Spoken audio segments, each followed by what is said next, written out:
Игрокон– это не просто фестиваль, это место, где встречается прошлое и будущее, где дети впервые берут в руки модели и взрослые вспоминают, как когда-то начинали. И где компания «Звезда», легенда российского моделизма, показывает, что даже в сложные времена можно оставаться на плаву. Но сегодня мы поговорим не о моделях. Мы поговорим о сделке, которая изменила будущее звезды, о санкциях, которые бросили ей вызов, и о том, как она пытается вернуться на европейский рынок. Итак, что, поехали. Представьте, вы входите в зал игрокона, и первое, что бросается в глаза, это стенд, где кипит жизнь. Дети с горящими глазами, новички, впервые взявшие в руки модель, и опытные моделисты, готовые делиться знаниями. И это «Звезда». Компания, которая уже 3 десятилетия делает моделизм доступным для всех. Но сегодня здесь не только профессионалы. Посмотрите, стенд «Звезды» стал настоящим магнитом для семей, школьников и тех, кто только начинает свой путь в мире масштабных моделей. Почему? Давайте погрузимся в эту атмосферу вместе. Ну а купить все необходимое для моделизма, будь то наборы для сборки, краски, инструменты, вы можете в магазине «Модельная лавка». Там регулярно появляются новинки от «Звезды», от АВД, от других мировых производителей. Для первого заказа действует промокод, который вы видите на экране. Он дает вам скидку в 500 рублей. Но если вы бывалый пользователь лавки, то есть промокод Даша, и он дает вам скидку в 10%. Так что ссылка на магазин в описании. Переходи, там и все действующие промокоды. Поехали. Здесь нет барьеров. На стенде «Звезды» вы не увидите табличек только для экспертов. Вместо этого десятки столов, за которыми сидят дети от 6 лет и взрослые, впервые взявшие в руки бокорезы.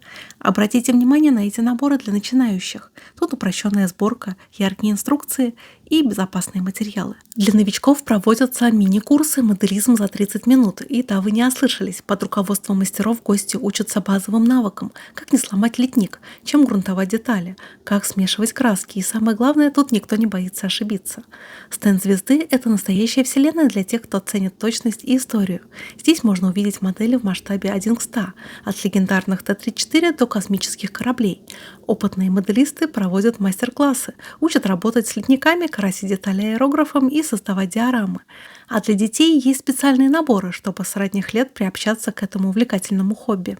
Моделизм – это не просто сборка, это погружение в эпохи, развитие терпения и творчества. Как говорит один из участников, здесь оживает история, и звезда уже 30 лет ей помогает оживать.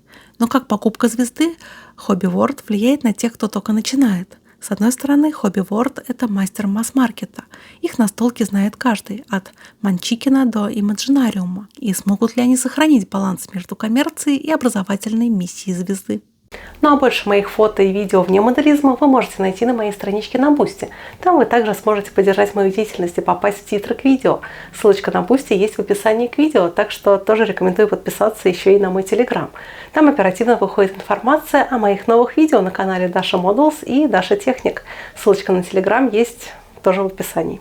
Оптимисты верят, что сделка откроет новые возможности, например, линейку «История в картинках», настолки с миниатюрами, которые можно собрать и раскрасить, или же мобильное приложение с AR-анимацией для готовых моделей. Представьте, что вы наводите телефон на танк, и он оживает и рассказывает о своей роли в Сталинградской битве. Но есть и тревоги. Смогут ли новички покупать модели, если Hobby World поднимет цены ради прибыли? Сохранятся ли образовательные программы и также поддержка сообщества моделистов? Пока в «Звезде» заверяют, что наша цель – это растить новое поколение. Без этого моделизм умрет. По данным «Звезды», 40% их клиентов за последние годы – это семьи с детьми и новички. Компания даже запустила линейку «Первая модель» и «История на ладони». И это бюджетные наборы с видеоинструкциями.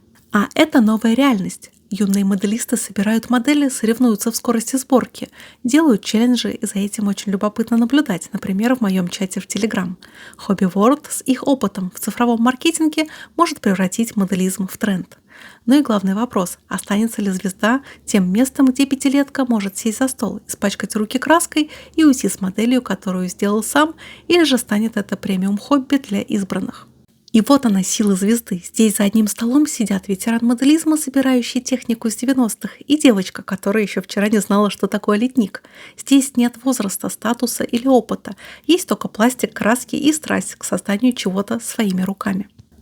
Hobby World купил не просто фабрику, он купил мечты детей, гордость родителей и наследие, которое создавалось 30 лет. Может ли он это оценить? покажет время. Ну а что впереди? По данным Ассоциации детских товаров, рынок игр и игрушек в России вырос на 9% в 2024 году, и настолки занимают около 10% от этого объема, но моделизм – это особая ниша. Эксперты считают, что у звезды под крылом Hobby World есть два пути. Консервативный – сохранять текущую линейку, улучшать качество, и инновационный – выпускать гибридные продукты, например, игры с миниатюрами или AR-приложения для моделей. Как бы то ни было, звезда остается флагманом российского моделизма. Ее технологии производства пластика и литья – одни из лучших в СНГ. И если Hobby World добавит маркетинг и глобальную дистрибьюцию, то у бренда есть все шансы покорить новые рынки. В 2024 году российский гигант настольных игр Hobby World приобрел чуть больше 56% акций звезды. Сумма сделки около 700 миллионов рублей. И для многих это стало неожиданностью. Hobby World известен своими картонными карточными играми, а звезда – это пластик, точность и история. Но если копнуть глубже, все становится ясным. Звезда – это не только модели. Это технология литья, опыт производства и лояльная аудитория. Hobby World же – это маркетинг, дистрибьюция и доступ к международным рынкам. Вместе они смогут создать синергию, которая выведет российский моделизм на новый уровень. А что это даст? Во-первых, новые продукты, например, настольные игры с миниатюрами, которые можно собирать и раскрашивать. Во-вторых, глобальную экспансию. Hobby World уже работает в Европе и в Азии, и их опыт поможет звезде вернуться на международный рынок. Есть и риски. Моделисты опасаются, что акцент сместится на масс-маркет, а качество моделей упадет. Однако в звезде заверяют, мы сохраним наши стандарты, моделизм – это наша ДНК. В 2024 году звезда, как и многие российские компании, столкнулась с санкциями. Европейские магазины перестали закупать ее продукцию, и поставки пластика и красок из-за рубежа тоже оказались под угрозой. Однако звезда не сдалась. Компания переориентировалась на внутренний рынок, увеличила производство и начала искать альтернативные источники материалов. Например, пластик теперь закупается у азиатских поставщиков, а краски производятся в России. Но самое главное, звезда сделала ставку на новую аудиторию. Дети, школьники, семьи, кто раньше не интересовался моделизмом. И благодаря этому внутренний рынок вырос на 15% за последний год. Но как вернуться на европейский рынок, если санкции еще действуют? И у звезды есть план. Во-первых, компания делает ставку на нейтральные страны. Например, через Турцию и Объединенные Арабские Эмираты звезда уже поставляет модели в Европу. Во-вторых, она активно работает с локальными дистрибьюторами, которые помогают обходить ограничения. Но главное – это качество. Европейские моделисты ценят звезду за точность и детализацию, а также соотношение цена-качество. И даже в условиях санкций компания сохраняет свои стандарты. Как говорит один из моих зрителей из Чехии, я собираю модели звезды 20 лет, и даже сейчас, когда их сложно купить, я ищу их на вторичном рынке у перекупов. Кроме того, звезда активно участвует в международных выставках. Например, у них был заметный стенд на выставке в Нюрнберге, где был продемонстрирован их новый логотип. Но Европа – это только часть плана. Звезда активно осваивает новые рынки – Азию, Латинскую Америку, Африку. Там, где санкции не действуют, ее модели пользуются спросом. Однако в таких странах нужно развивать моделизм как отрасль. Там буквально нет такого рынка, как в России. Например, мои зрители даже не из таких далеких стран, как Таджикистан или Азербайджан, жаловались, что у них в странах нет специализированных магазинов для моделистов. И они вынуждены покупать модели и краски на AliExpress или же выписывать их из российских магазинов. И даже звезду они вынуждены покупать через Китай. Например, в Южной Корее звезда стала партнером местных производителей, а в частности Академии. И это позволяет ей не только продавать модели, но и учиться у азиатских коллег. Ведь моделизм – это не просто хобби, это язык, который понимают все. От Москвы до Шанхая, от Берлина до Буэнос-Айреса. И звезда делает все, чтобы этот язык звучал громче. Решение компании «Звезда» сменить логотип с российского триколора на нейтральный вариант с англоязычным написанием «Звезда» вызывает неоднозначную реакцию. Это шаг, который балансирует между патриотизмом, ностальгией фанатов и прагматизмом бизнеса. Давайте разберемся, что стоит за этим решением и к каким последствиям оно может привести.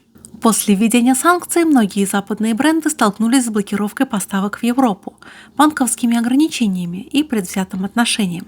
Для звезды, чья продукция десятилетиями продавалась в более чем в 50 странах, это стало ударом. Нейтральный логотип – это попытка отделить бренд от политики, чтобы сохранить экспорт. Логотип с триколором автоматически ассоциируется с Россией, а в условиях запретов европейские дистрибьюторы и магазины отказываются от сотрудничества с политизированными брендами. Англоязычное название «Звезда», транслитерация звезды делает бренд еще более интернациональным, снижая градус предубеждений. Компания активно продвигается в Азии, Африке и Латинской Америке, где нейтральный брендинг упрощает узнаваемость. Но патриотично ли это? Многие воспринимают это как разрыв с историей. Для многих фанатов логотип с триколором – это символ гордости. Это часть ностальгии. Коробки с таким лого собирали их отцы и дети. Также многие ощущают предательство, ведь часть аудитории воспринимает ребрендинг как отказ от национальной идентичности ради прибыли. В соцсетях даже звучат комментарии «продались Западу». А вот некоторые аргументы за ребрендинг, ведь это стратегия выживания бренда. Если бренд исчезнет с международного рынка, это ударит по экономике и работникам. Нейтральный логотип – это же не отказ от родины, а это способ сохранить рабочие места и производство. Также патриотизм из названия никуда не исчезает. Качество модели звезды остается прежним. И как говорит один из сотрудников, ведь мы делаем модели российских танков и самолетов. Разве это не патриотизм?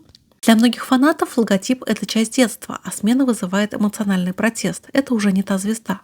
Поколение 30+, опасается, что за ребрендингом последует и смена ассортимента. Например, упор на нейтральные модели без военной тематики. Многие также готовы принять новый логотип, если модели останутся детализированными, а цены доступными. И часть аудитории также рада, что бренд борется за место на мировом рынке. Пусть Европа покупает наши модели, даже если она не видит там флага. Но поможет ли ребрендинг обойти санкции? Действительно идет снижение политических рисков, ведь нейтральный логотип позволяет заключать контракты с европейскими партнерами, которые избегают ассоциации с Россией. Также через серый импорт продукция под логотипом «Звезда» может поставляться через третьи страны, через Турцию, Арабские Эмираты или Китай, без прямого упоминания России. Но также у ребрендинга есть ограниченный эффект. Санкции касаются не только брендинга, но и юрлиц, счетов и цепочек поставок. Логотип – это один из факторов. Также есть риск разоблачения. Если европейские СМИ раскроют связь звезды с российским производителем, это спровоцирует скандал и новые запреты. Смена логотипа – это вынужденный шаг для звезды в условиях санкционной войны. Это не предательство национальных ценностей, а борьба за выживание в глобальной экономике. Однако компании важно не терять связь с аудиторией, объяснять фанатам причины ребрендинга и подчеркивать, что суть бренда не изменилась. Также важно сохранять баланс, выпускать модели как с исторической военной техники для Российской Федерации, так и нейтральные корабли или гражданскую авиацию на экспорт и инвестировать в качество. Лояльность фанатов держится не на флаге в логотипе, на точности литья и также доступности моделей. И если звезда пройдет этот путь, не растеряв идентичность, она сможет стать мостом между российским моделизмом и миром вопреки политике, а если нет, то рискует остаться в памяти как бренд из детства, который не смог адаптироваться к реальности. А Игрокон – это больше, чем фестиваль. Это живой организм, где скрип ледников сливается со смехом детей, где краска на моделях высыхает быстрее, чем заканчиваются разговоры о истории. И где компания «Звезда» как мудрый мастер напоминает нам, даже маленькая пластиковая деталь может стать мостом между эпохами, странами, и поколениями. На ее стенде будущие инженеры, мечтатели, отцы и дочери, они склоняются над танками и самолетами, не замечая ни санкций, ни политики. Для них звезда не логотип, а чувство.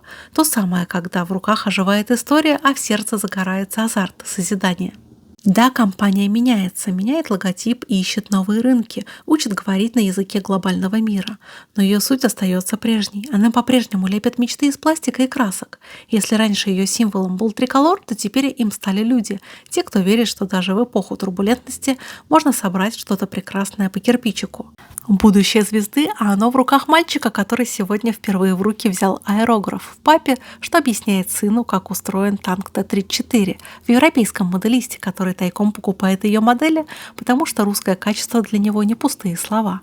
В русском моделисте-блогере, который с большими трудностями заливает видео на YouTube, обходя ограничения с двух сторон глобального конфликта, чтобы донести до мирового сообщества, что русский моделизм жив и развивается, а русские, несмотря ни на что, обложились моделями русских танков, истребителей и ракетных установок.